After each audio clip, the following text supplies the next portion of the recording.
So hello and welcome. My name is John Valentine, and in this video I will be talking about how to manage your Instagram according to Harvard.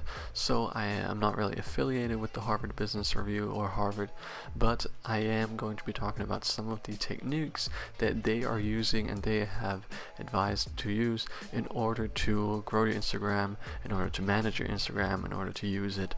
So these will be just sort of a case study dissecting some of their techniques that they have used in order to manage their Instagram feed and everything. So again, not really affiliated with them, but it is a great case study to look at the Harvard Business Review Instagram page and looking at how they portray their information, especially considering that it's not really on an influencer or personal lifestyle sort of brand, but a little bit more serious and business news and quote-unquote boring topics for a lot of people. So if you're in that kind of industry, you're in your news brand, your business review, your consulting company, anything like that in that realm, this is definitely the course for you. So I will be talking about a few things here, as you can see on the screen. First of all, I'm going to be talking about how they can communicate graphically and with visuals, then talking about avoiding a checkerboard feed, captioning correctly, using plugins, and of course also talking about story highlights. And at the end I'll be giving a summary and a conclusion of everything, sort of giving you final tips and tricks and just summarizing everything all together. So definitely make sure to watch until the very end. But until then, let's get started right with the first topic here. Thank you so much for joining, and let's jump right into it.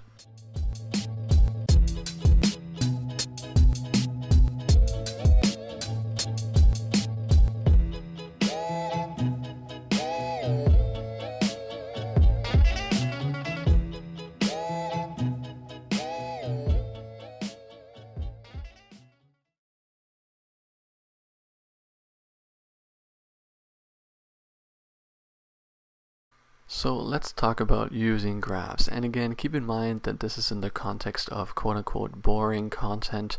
This is more for business content, finance, financial advice, breaking news about all kinds of business topics and industry, so more in that sector. So if you're a lifestyle brand and you're an influencer that goes to Miami or something like that, this is not really the course for that. But diving into this lesson with that in mind, so more with the business context, let's talk about using graphs. So using graphs, when possible, definitely want to use them because it grabs the attention and it gives a lot of information fast, and mostly they're easy to comprehend. So as you can see on screen, the example here, if they were to do that in any other ways, such as just a simple graphic or picture of somebody and then put their blog post, their caption, their copywriting in the caption down below, well, that would not be as attentive and not as engaging as these graphs.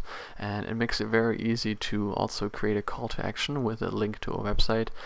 Again, I will be talking about plugins later, but having that link in their bio and then linking to this article is definitely a good way in order to attract more visitors to your website, because Instagram acts as a sort of teaser. So if you want more people and you want more info, you are going to have to go to the website. So they post this graph and then they post a little paragraph with some information on it, and then the whole article will be on the website, or more information will be on the website. Business Insider does this as well. If you want to look at their Instagram, a lot of the times they always sometimes do the top 5 places for real estate that is booming right now, and then they'll list the top 4, and then the last one will be on the website. So you have to click on the website in order to look at the last one, and that way you will increase engagement on your website and more more brand flow from more visitors from your Instagram flowing to your page. So either way, visuals help, even if you're not promoting a specific article. But if you're presenting information, graphs and tables and stuff like this, is definitely the best way to move forward.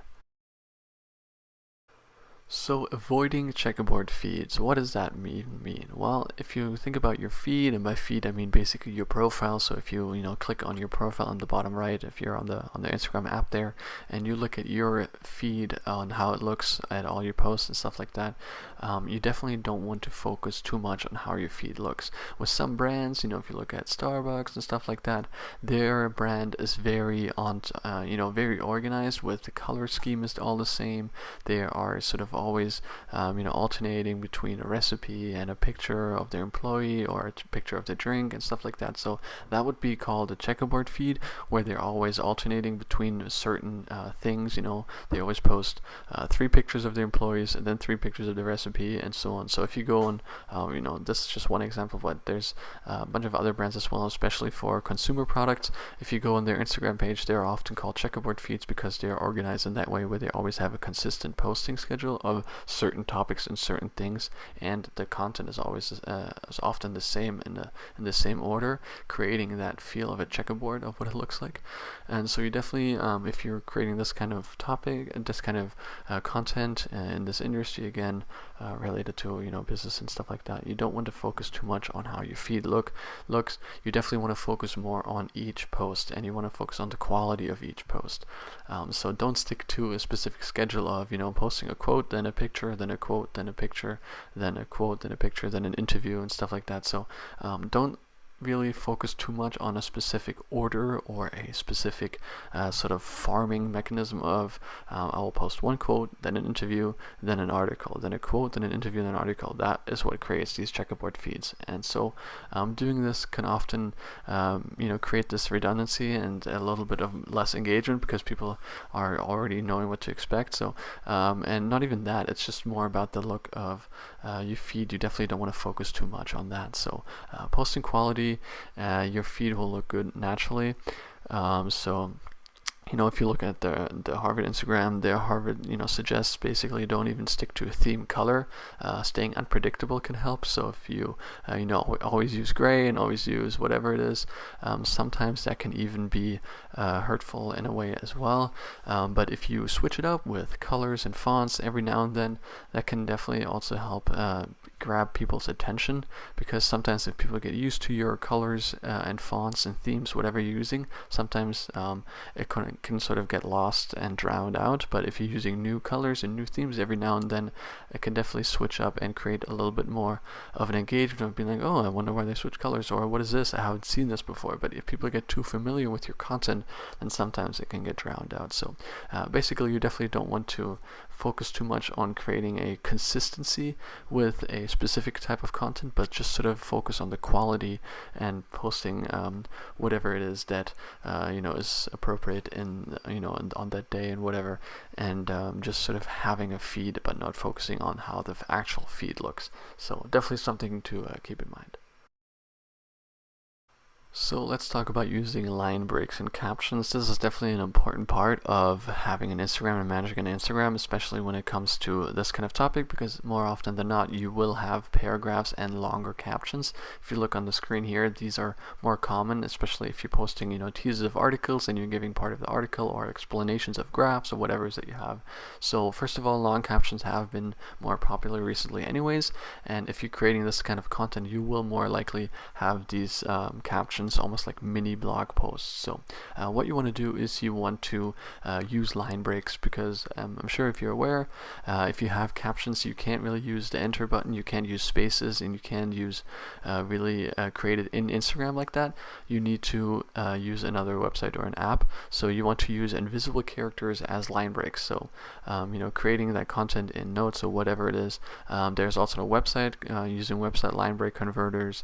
You can just Google it, Google Instagram line break converter. Then it will allow you to enter text with invisible characters, and then you can just copy paste that into your captions. So you can also use different fonts. There's different ways in order to switch up and sort of freshen up a blog post, because if you just have a wall of text, nobody's going to want to read that, even if it might be the same length as something with line breaks. Line breaks just makes it a lot more attractive and a lot more easier to digest. If people see a long caption, they might not bother, but if they see a paragraph with appropriate line breaks, then it doesn't look as big of an as a post to read. So definitely want to keep that in mind, and definitely want to consider using line breaks in captions. It's almost a necessity when having longer captions and these almost mini blog posts when it comes to this kind of content.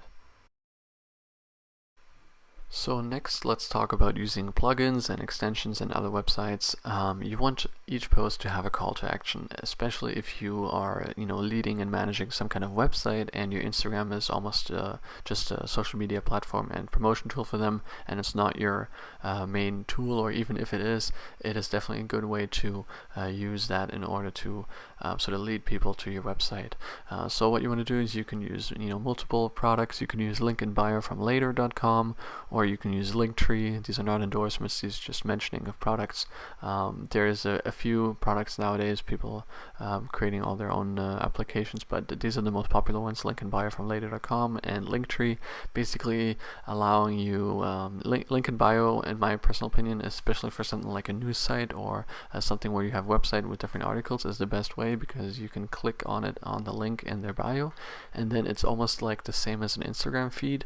It will list all your posts, and if you click on it, it will immediately link them to your website. So normally you can only do one link in the bio on Instagram, but using this will allow you to have all your recent articles and everything linked for you to click on it. So it's basically a catalog of backlink, and it's always clickable. So whenever people see a post, maybe they even see a post from 3 days ago and they might want to see that article, well, if they click the link on your bio and it's just to your most recent article, they're probably not going to search that long to find it. But if they click on link in bio and then they just see it like that, they can easily click on it and find it. So it's definitely something that you want to check out. Just go on Google and look it up: link in bio, linkin.bio from later.com, or using Linktree or any kind of plugin like that. So it'll allow you to also never having to change your links, because you can just add it in the back end in the website. But if you have an article and you publish it every other day, you would have to change it in your Instagram bio, which is also annoying. So you can definitely use that, and you can always say link in bio for more. Just using that will prompt people to look at your bio and help you understand that. You can also use Google UTM for tracking your traffic of where it comes from and so on. So using specific plugins in order to elevate and optimize your traffic to other websites and everything is definitely a great way in order to look at how well everything's doing. So let's talk about story highlights. So story highlights are a great way to help drive traffic. Basically, if you didn't know, story highlights are like stories, but instead of just lasting for 24 hours, you could sort of put them on your profile. They're the little circles right below your name, and they will be there forever as long as you put them up there. And so you can save stories from 3 weeks ago, 6 months ago, and just have them on there with different topics of whatever it is that you're doing. So if you're doing maybe you're doing the June articles, then you can link all your articles there. You can do if you're a tech company, you can put whatever your top picks of tech in a story highlight, and whatever. You can use all kinds of topics in order to create highlights for people to easily click on, rather than just having posts.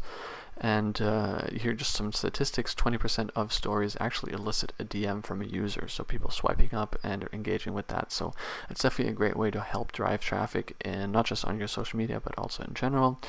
They can, you can do weekly, monthly recaps with a call to action, such as, these are the top articles of June, or these are the top articles of August, these are the top articles of whatever of this year, or this week, or whatever it is.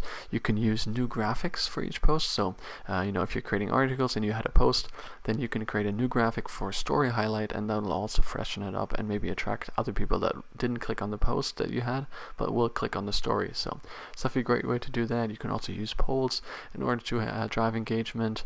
You can have people's feedback on certain articles, like, did you like this, did you not like it, or what do you think? Maybe it's a story about two different topics, or then you can ask people's opinion, which will always drive engagement. And you can just show off your most important posts as well. If you have 10 articles that week, maybe you really want to highlight 2 or 3 of them, then you can use story highlights in order to do that. So using story highlights in general is a great way in order to help drive traffic, help drive engagement, and just show off some of your most important parts of your profile and your content. So definitely something to really try to implement in your content strategy. So this has been it on how to manage your Instagram according to Harvard. Just to summarize again, you want to communicate graphically. If you're presenting information, try to have good graphics and good graphs in order to convey that information. Try to avoid a checkerboard feed, or don't try to avoid a checkerboard. Just focus on your content and don't try to focus on having a consistent feed. Sometimes avoiding the checkerboard feed can help you really focus on your posts rather than on how your feed actually looks. Then also use line breaks in your captions, almost a must for your long captions and your mini paragraphs that are bound to be on your posts, especially considering if you're in this kind of business industry and you're writing about articles and so on. And finally, using plugins, using websites and tools like linkandbio.later.com and Linktree. Again, not advertising, these are just mentioning of these tools. You can definitely use them and almost should use them to help manage your Instagram and help drive traffic, engagement, and everything. So this has basically been it on almost a case study on the Harvard Instagram page on how they're succeeding with their content. I really hope you enjoyed it. I do have some great news. I am publishing a weekly newsletter on digital marketing and social media news, breaking news, trends, tips and tricks, and so on. So if you're interested in that kind of stuff, definitely go to my profile and click on the link in my bio. You can just sign up there, or you can go to tinyurl.com/weeklyval. Just enter your email for free and you will enter a free newsletter that will be published every week. It takes 5 minutes to read and it gives you some great marketing tips, tricks, news, and so on. So thank you so much for joining me today, and I hope to see you soon again. My name has been John Valentine, and I will see you. Goodbye.